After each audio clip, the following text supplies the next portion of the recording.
श्री गुरुवे नमः। सर्वे भवन्तु सुखिनः, सर्वे सन्तु निरामयाः, सर्वे भद्राणि पश्यन्तु माँ कश्चित् दुःखभाग् भवेत्। मित्रों, आज हम बात करते हैं ज्वलंत टॉपिक टैरिफ।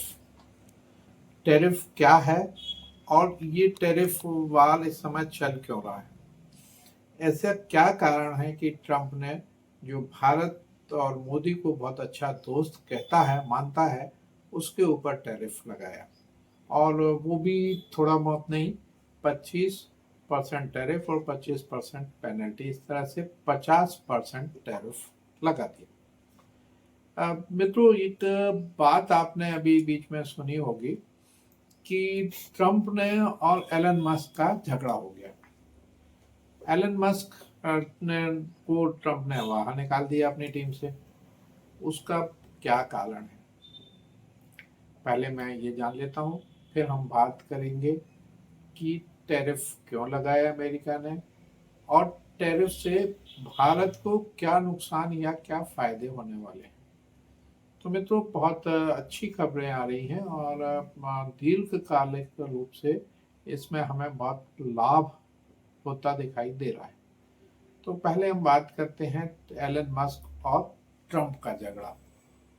अब आप सोचते होंगे कि एलन मस्क टैरिफ में कहाँ से आ गए। आप सुनिए जरा। क्या हुआ कि जब अमेरिका का चुनाव हुआ तो एलन मस्क और जो ऑयल कंपनियां हैं वहाँ पे, उन्होंने भी काफ़ी चंदा ट्रंप को दिया। एलन मस्क ने जो किया उससे कई गुना ऑयल कंपनियों ने उनको चंदा दिया और चुनाव में पूरा सक्रिय सहयोग उसको प्रदान किया, जिसकी वजह से उनकी विजयी हुई। अब एलन मस्क तो बनाते हैं ईवी, इलेक्ट्रिक व्हीकल। यदि वो इलेक्ट्रिक व्हीकल को प्रमोट करते हैं तो उनके जो चार मित्र हैं, जो ऑयल कंपनियां हैं, वो उनको नुकसान सीधा सीधा होगा, क्योंकि इलेक्ट्रिक से चलने वाली गाड़ी यदि सड़क पर आती है तो ऑयल की खपत कम हो जाएगी। आज की स्थिति ने अमेरिका ने अपना तेल का खनन एकदम से बढ़ा दिया है और वह चाहता है कि हम तेल का व्यापार अधिक से अधिक करके लाभ अर्जित करें। मित्रों, ये एक बहुत बड़ा कारण है जिसकी वजह से ऑयल कंपनियों के कहने पर उन्होंने एलन मस्क को अपनी टीम से बाहर किया और बहुत बुरी तरह से उनको अपमानित भी किया, क्योंकि एलन मस्क ने तो एक बार लगा दिया पैसा, मगर जो ऑयल कंपनियां हैं उनमें इनके शेयर्स हैं, उनके बेटे का शेयर है, उनके दामाद के शेयर्स हैं, उनकी बेटी के शेयर्स हैं। और आप देख रहे होंगे कि पाकिस्तान से भी वो जो मुनीर को अपनी गोद में बिठा रहे हैं, उसके पीछे भी एक कारण यह माना जा रहा है। बलूचिस्तान में भी वो उनके दामाद जो हैं और उनका बेटा वहाँ पे ऑयल के कुएं बनाने के लिए इच्छुक हैं और इसी वजह से बार बार मुनीर को बुला रहे हैं। और वैसे वहाँ पर कहा जाता है कि वहाँ पर उतना ऑयल नहीं है जितना ट्रंप सोच रहे हैं, मगर ऑयल के बाद वो रेयर अर्थ पे जाएंगे। जो रेयर अर्थ सबसे ज़्यादा बलूचिस्तान में है, तो उसके ऊपर अमेरिका की निगाह है। अमेरिका एक शुद्ध रूप से व्यावसायिक देश है और व्यावसायिक मतलब कैपिटलिस्टिक व्यवस्था वहाँ की है, तो वो किसी के हित को, अपने हित उसको सदैव से सर्वोपरि रहे हैं। यही कारण है कि अमेरिका सीधा सीधा इंडिया से बोल रहा है, भारत से बोलता है कि आप रूस से तेल खरीदना बंद कर देंगे, रूस से तेल ना खरीदें। हमने रूस से तेल खरीदा और उसके बाद 1.6 अरब का तेल हमने निर्यात करके उतना पैसा भी कमाया दूसरे देशों को। तो ये बहुत बड़ा आश्चर्य का विषय भी है हमारे लिए कि हमने रूस से तेल खरीद के इसमें काफ़ी पैसा कमाया। यह बात उनको तो कहीं से डाइजेस्ट नहीं हो रही है कि भारत प्रगतिशील इकोनॉमी बनता जा रहा है। ये ट्रंप नहीं चाहते कि एक भारत सशक्त राष्ट्र बन जाए, और सशक्त राष्ट्र ना बने तो उन्होंने सीधा सीधा दबाव डाल दिया कि आप रूस से नहीं खरीदो। आप रूस से नहीं खरीदेंगे तो कहाँ जाएंगे, वो आप अमेरिका से खरीदो। अमेरिका हमारी ज़रूरत का देगा और महंगे दर पे देगा, तो हम दूसरे देशों को निर्यात नहीं कर सकेंगे और वो स्वयं निर्यात करके अपने व्यापार को फैलाएगा। तो ये तो एक बहुत बड़ा कारण है टैरिफ लगाने का।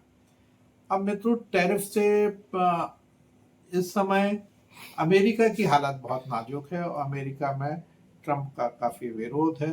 अमेरिका का जो बाजार है वो डगमगा गया है और वहाँ पे महंगाई काफ़ी बढ़ गई है एकदम से। कपड़े का सेक्टर्स है, जेम्स एंड ज्वेल्स है, दूसरे सेक्टर्स हैं, उसमें महंगाई काफ़ी बढ़ चुकी है। अब भारत के ऊपर इसका क्या असर पड़ेगा? तो मित्रों, भारत के ऊपर निश्चित रूप से इसका तात्कालिक असर पड़ता दिखाई दे रहा है। कपड़ा उद्योग में काफ़ी काम करते हैं लोग बाग। 5 से काफ़ी लोग हैं, काफ़ी संख्या में लोग हैं, 5 से 10 लाख के बीच मजदूर हैं, और कपड़ा उद्योग है जो चलता है वो, उसको काफ़ी बड़ा झटका लगा है। जेम्स एंड ज्वेल्स का काफ़ी, हीरे का काफ़ी व्यापार होता है, उसमें भी काफ़ी लोग लगे हैं, उसको भी काफ़ी झटका लगा हुआ है। दूसरा, झींगा का भी हम व्यापार करते हैं, झींगा बहुत बड़ी मात्रा में हम एक्सपोर्ट करते हैं, तो हम तो काफ़ी उसको भी नुकसान होता दिखाई दे रहा है। ये तो कुछ पूछे ले चलते हैं आपको। जब भारत ने परमाणु परीक्षण किया था पोखरण में, आप सबको पता है 1998 में, तब अटल बिहारी वाजपेयी की सरकार हुआ करती थी। तब अमेरिका ने सैंक्शन लगा दी थी और हमारे वैज्ञानिक इतने होशियार हैं कि उन्होंने अमेरिका को भनक भी नहीं लगने दी और उनके सैटेलाइट इसको कैच नहीं कर पाए, उनको पता नहीं चला। जब हमने घोषणा की कि हम परमाणु परीक्षण पोखरण में किया है और जब हमारा परीक्षण सफल हो गया, तब अमेरिका को पता चला, तो वो काफ़ी व्यथित हुए और उन्होंने सैंक्शन लगा दी। वो तो दादागिरी करते हैं एक तरह से। दादागिरी, दादा लोगों का काम है कि आप उनको, उनकी बात मानो, यदि नहीं मानोगे तो आपके साथ बदतमीजी और बुरा व्यवहार करेंगे। उससे पहले 1995 में नरसिम्हा राव की सरकार थी, जब वो परमाणु परीक्षण करना चाह रहे थे मगर उन्होंने मना कर दिया था, तो नरसिम्हा राव पीछे हट गए थे, मगर अटल बिहारी वाजपेयी ने नहीं हटे और उन्होंने परीक्षण किया। तो उस समय हमारे राष्ट्रपति थे अब्दुल कलाम जी। अब्दुल कलाम जी और डॉक्टर जी गुरुमूर्ति की बैठक हुई और बैठक में उन्होंने ये कहा कि जितने ये जो सैंक्शंस हैं जितने लंबे समय तक चलेगा उतना अच्छा है, ये सैंक्शंस जल्दी खत्म नहीं होना चाहिए। तो उनका अर्थ ये था कि जब उनने सैंक्शंस लगी तो भारत ने नई नई दिशाओं में काम करने का प्रयास किया और काफ़ी सफलता मिली और हम उस समय झुके नहीं। आप देखिए, मैं यदि रामायण की बात करूं, जब भी संकट पड़ता है तो यहाँ पे दो नल और नील का उदाहरण मैं देना चाहूँगा। मुनिंद्र ऋषि के यहाँ ये लोग रहते थे, विश्वकर्मा जी के पुत्र हैं ऐसा कहा जाता है। तो ये बहुत बचपन में बहुत शरारती थे। जब मुनि पूजा करते थे तो ये भगवान को उनके उठा के नदी में फेंक देते थे। तो उनको भगवान ने, मुनि ने श्राप दे दिया कि आप जो भी चीज़ नदी में और पानी में, जल में फेंकेंगे वह तैर जाएगी, वह डूबेगी नहीं। और फिर वो फेंक देते थे भगवान को, और जब मुनि का तपस्या खत्म हो जाती थी, पूजन खत्म हो जाता था, तो वो जाके नदी से भगवान को उठा लाते थे। जब संकट आया रामचंद्र जी के ऊपर और रामचंद्र जी को समुद्र पार करना पड़ा, उस समय नल और नील ने, और जो भी वहाँ आसपास पत्थर थे, उनको श्राप था कि उनके फेंके हुए पत्थर डूबेंगे नहीं। तो उन्होंने उस पर भगवान राम का नाम लिख के वो पत्थर फेंक दिए और वो पत्थर तैर गए। तो मित्रों, भगवान राम का ही नाम क्यों लिखा है उसमें? जब उनको श्राप था तो नाम क्यों लिखा? तो ये एक बात आती है। तो उस समय ये हुआ कि कहीं ऐसा ना हो कि कोई मायावी पत्थर को तैरा दे और हमारी सेना उसके ऊपर से जाए, और वो यदि मायावी पुल है तो वो डूब जाएगा। रावण भी बहुत शक्तिशाली था और वो इस तरह का कर सकता था कि मायावी पुल बना देता और उसमें सेना जाती और डूब जाती। तो उन्होंने पहचान के लिए उसमें श्री राम का नाम लिखा। हनुमान जी को भी वरदान था कि वो एक लंबी से लंबी छलांग लगा सकते हैं और कोई भी काम उसके लिए मुश्किल नहीं है। तो इसी तरह भारत की बात है।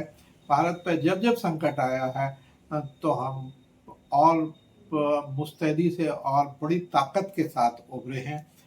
इस समय हम जो है अभी तात्कालिक रूप से हमको अवश्य लग रहा है कि हमको बहुत नुकसान होने जा रहा है और होगा। यदि ये टैरिफ वार बड़ा लंबा चलता है तो हमको थोड़ा नुकसान होगा, परंतु हम 40 देशों के साथ व्यापारिक संधि करने जा रहे हैं।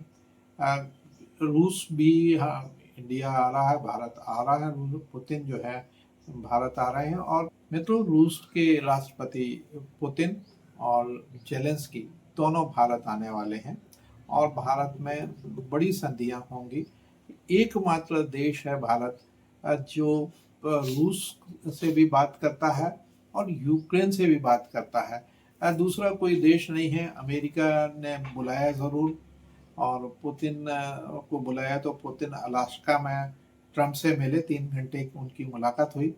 मगर भारत किसी दूसरे देश में रूस के राष्ट्रपति पुतिन और जेलेंस्की दोनों आ रहे हैं, ये अपने आप में बड़ी बात है।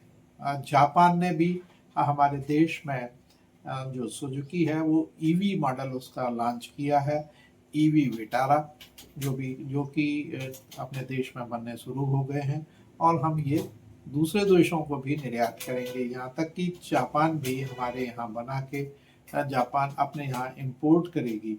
तो हम अपने दूसरे रास्ते खोज रहे हैं। तो एक चौपाई यहाँ पे मिलती है जिसका मैं वर्णन करता हूँ। कहाई रीछ पति सुन हनुमाना, का चुप सादि रहे हो बलवाना। पवन तनय बल पवन समाना, बुद्धि विवेक विज्ञान निधाना। ऋषराज जामवंत ने हनुमान जी से कहा, हे हनुमान, हे बलवान, सुनो, तुमने यह क्या चुप्पी साध रखी है? तुम पवन के पुत्र हो और बल में पवन के समान हो। तुम बुद्धि विवेक और विज्ञान की खान हो। तुम बल बुद्धि विवेक और विज्ञान की खान हो। तो मित्रों, ये देश भारतवर्ष भगवान राम का देश है, हनुमान जी का देश है और यहाँ पर वैज्ञानिकों की कोई कमी नहीं है, बुद्धि विवेक की कोई कमी नहीं है। हम अपना बुद्धि एक्सपोर्ट करते हैं। अमेरिका में काफ़ी सीईओ जो हैं भारतीय हैं और पूरे विश्व में भारत के वैज्ञानिकों का डंका बजता है। तो ये आप उस समय आप तुलसीदास जी ने लिखा है कि बुद्धि और विवेक और विज्ञान की खान है हनुमान जी, और इस देश में भारत में हनुमान जी के असंख्य भक्त हैं। तो वो बहुत बड़े, बहुत विद्वानों का देश है ये। हम इस तरह की यदि हमारे ऊपर प्रतिबंध लगेंगे तो हम एक बहुत बड़ी शक्ति बन के उभरेंगे और जिसको कि कोई झुका नहीं सकता। हमारे ये आत्मविश्वास के आत्मसम्मान की बात है। आत्मसम्मान के आगे हम किसी तरह का कोई समझौता नहीं करेंगे। स्व का भाव, इससे पहले भागवत जी ने पंच परिवर्तन की बात की है जिसमें उन्हें सबसे पहले रखा स्व का भाव। तो क्या उनको इस बात का आभास था कि ट्रंप या अमेरिका कुछ ऐसे कदम उठा सकता है? तो उन्होंने पहले ही पंच परिवर्तन की बात की है, स्व का भाव जागृत करने की बात की है। आप स्वदेशी अपनाएं, स्वदेशी चीज़ों को खरीदें। तो ये कहीं ना कहीं ये ज्ञान की बात है कि भागवत जी को इस बात का ज्ञान था कि कोई विपरीत परिस्थिति आ सकती है, तो उसमें हमारा स्व हमें सहयोग करेगा और हम देश को समृद्ध बनाने में आगे बढ़ सकेंगे। आप देखेंगे कोविड काल में भी जब कोविड में ज़रूरत पड़ी, सारे लोग घरों के अंदर बंद हो गए, तब हमारे वैज्ञानिकों ने कोवैक्सीन और कोविशील्ड बना के पूरी दुनिया को दी। हमने पूरे दुनिया को मुफ्त में बांटी है। छोटे छोटे देश हैं अफ्रीका, और जो वही ये बहुत बड़ा कारण है कि सारे देश ब्राज़ील, यूक्रेन, रूस, यहाँ तक इज़राइल, जापान, कोरिया, ये सारे के सारे देश भारत के समर्थन में खड़े हुए हैं। और यूरोप के भी देश हैं जो हमारा समर्थन करते हैं कि यदि टैरिफ लगाया है तो अमेरिका ने गलत किया है। अमेरिका की जनता भी कहती है कि ये टैरिफ लगा के ट्रंप ने बहुत बड़ी गलती की है। कवन सो काज कठिन जग माही, जो नहीं होई तात तुम पाही, राम काज लगी तव अवतारा, सुनतहि भयउ पर्वता कारा। तो कोई भी काम, जगत में कोई भी काम कठिन नहीं है। तुमने जो हो सके, श्री राम जी के कार्य के लिए ही तो तुम्हारा अवतार हुआ है, तो देश के काम के लिए ही हमने जन्म लिया है, और देश के काम हम आए, और हमारे लिए कोई भी काम मुश्किल नहीं है। कनक बरन तन तेज वे राजा, मानहु अपर गिरनी का राजा, सिंहनाद करी बारही बारा, लीलहि नाहु जल निधि खारा। सहित सहाय रावण ही मारी, आनहु यहाँ त्रिकुटी उपारी, जाम मंत में पूछहु तो ही, उचित सिखावनु दीजिए मोही। तो हम राम के युग की यदि हम कल्पना करें तो आप कैसे कल्पना करेंगे कि रामचंद्र जी अकेले थे, राम के साथ सिर्फ लक्ष्मण थे। उन्होंने अपनी सेना बनाई, और सेना में किसको लिया? बानर को लिया। तो वो बानर से भी हमने काम चलाया, और वो एक बहुत बड़ी सेना, जो रावण का बहुत बड़ी सेना था, दो राजपूत युवकों ने रावण को परास्त किया। उन्होंने अपने विवेक और विज्ञान के दम पर लंका पर विजय हासिल की। तो मित्रों, हम उस देश के वासी हैं जिस देश में गंगा बहती है, ये भी आपने बहुत सुना होगा। तो हम झुकने वाले नहीं हैं। हमको टैरिफ वरदान साबित होगा, और मैं तो ट्रंप को धन्यवाद देता हूँ कि उन्होंने टैरिफ लगा दिया, और ये हमारे लिए एक वरदान के रूप में साबित होगा। हम नई नई इंडस्ट्रीज ला रहे हैं। आज हमने दिखा, आपने 3 युद्धपोत जल में उतारे हैं, और राजनाथ सिंह जी ने कहा है सेना से कि हम ऐसी तैयारी करें कि यदि युद्ध की आवश्यकता पड़े तो हम 5 साल तक लगातार युद्ध लड़ सकें। छोटे युद्ध की हम बात नहीं सोचते। तो सारे हम जो उपकरण हैं, आयुध उपकरण हैं, वो सारे अपने देश में निर्मित करेंगे, और हम इस दिशा में बहुत तेज़ी से आगे बढ़ रहे हैं। जो काम बहुत पहले हो जाना था वो बहुत बाद में हो रहा है, देर आए दुरुस्त आए, देश सही रास्ते पर चल रहा है, और इसी दिशा में हम आगे बढ़ेंगे। तो एक बार हम विश्व की सबसे बड़ी शक्ति बन के उभरेंगे। हमारी जो जनसंख्या है वो विश्व की आज की स्थिति में तो चीन हमसे पीछे हो गया है, और हमारी जनसंख्या सबसे अधिक है, और हम सबसे बलशाली हैं, बहुत बड़ा हमारा बाजार है। तो हमको कोई इस तरह से इग्नोर नहीं कर सकता, और ये टैरिफ टैरिफ टैरिफ ज़्यादा दिन चलने वाला नहीं है। एक और खबर में तो आई है कि ट्रंप ने 4 बार फ़ोन किया। ये खबर जर्मन और जापान के अखबारों में छपी है कि ट्रंप ने 4 बार मोदी को फ़ोन किया, और मोदी ने उनसे बात नहीं की। तो मित्रों, ऐसा नहीं है कि मोदी बात करना नहीं चाहते, मगर उनकी विश्वसनीयता नहीं है कि यदि बात करेंगे और आज हमसे बात करेंगे, कल वो क्या कहेंगे, हमसे क्या बात हुई और वो क्या कह देंगे, उसका कोई भरोसा नहीं है। तो ट्रंप हमारे बीच विश्वास खो दिए हैं। आपने देखा होगा मोदी जी ने हाउडी मोदी बहुत बड़ा कार्यक्रम किया था और उनको उसका लाभ भी मिला इस चुनाव में। पिछले चुनाव में वो हार गए थे, मगर इस चुनाव में उनको उसी का बहुत बड़ा लाभ मिला। भारतीयों ने बहुत बड़ी संख्या में तो उनके समर्थन में वोट किया, मगर जैसे ही वो सत्ता में आए तो सबसे पहले उन्होंने भारतीयों का विरोध करना शुरू किया कि इनको नौकरी नहीं दो, इनको वीज़ा मत दो, न इनको बाहर निकालो। फिर यहाँ तक कि जो उनके सबसे बड़े समर्थक थे एलन मस्क, उनको भी नहीं छोड़ा, उनको भी निकाल दूध में मक्खी की तरह निकाल बाहर किया। तो वो एक स्वार्थी और परम स्वार्थी हैं। जहाँ उनका लाभ होगा वहाँ वो अपने हित में सर्वोपरि है और वो व्यापारी है। व्यापारी किसी का नहीं होता, वो तो सिर्फ एक व्यापार कर रहे हैं। तो हमको भी व्यापारी बनना है और इस कला को विकसित करना है कि हमारे देश के हित हमारे लिए सर्वोपरि हैं और हम नई नई चीज़ों को विकसित करके हम बहुत आगे पहुंचेंगे। भारत पहले बहुत बड़ी जो व्यापारिक केंद्र हुआ करता था, जहाँ से सारी चीज़ें निर्यात होती थी। छोटे छोटे लघु उद्योग बहुत थे जो धीरे धीरे सरकार की गलतियों के कारण बंद हुए। परंतु अब जो संकट है भी, उसके लिए बहुत जल्दी बहुत बड़ा पैकेज लॉन्च किया है। 6 महीने के लिए व्यवस्था मोदी सरकार ने की है कि जो उद्योग हैं जिनको घाटा हो रहा है उनको आर्थिक सहायता प्रदान करेंगे और वो उनको कहा गया है और वो स्वयं प्रयासरत हैं कि दूसरे देशों में जाके वो अपने बाजार ढूंढेंगे।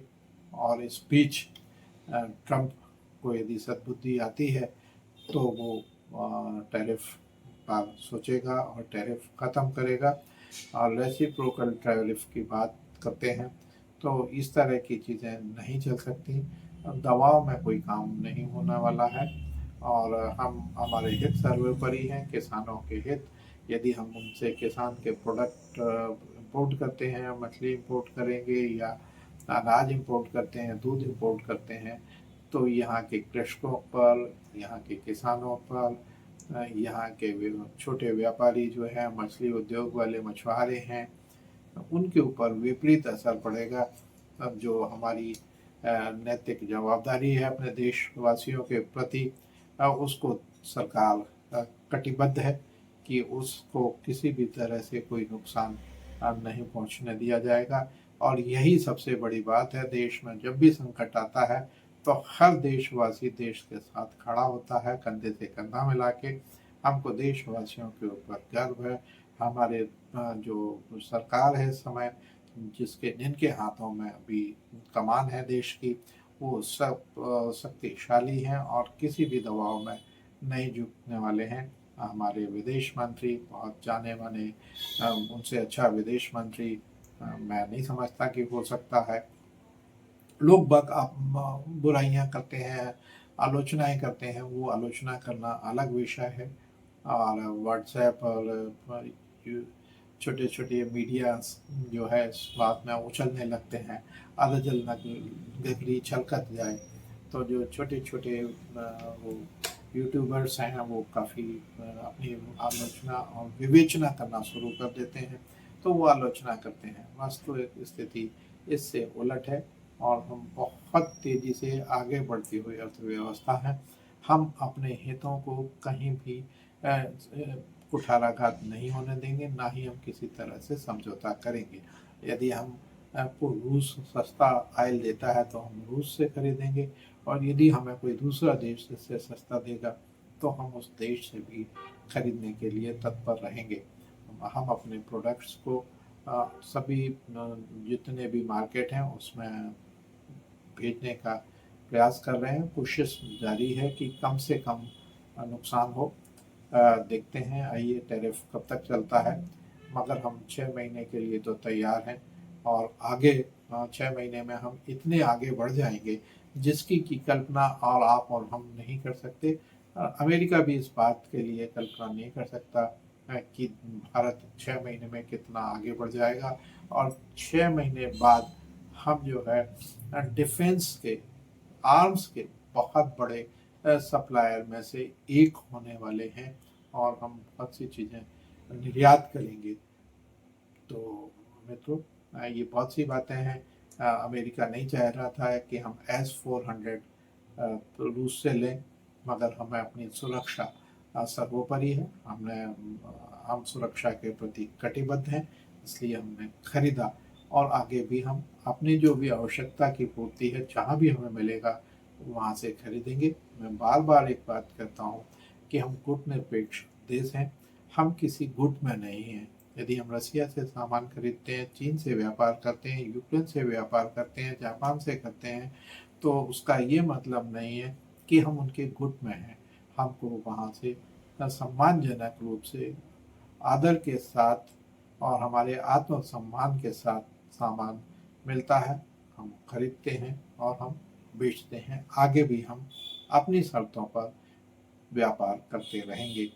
जय हिंद, जय भारत।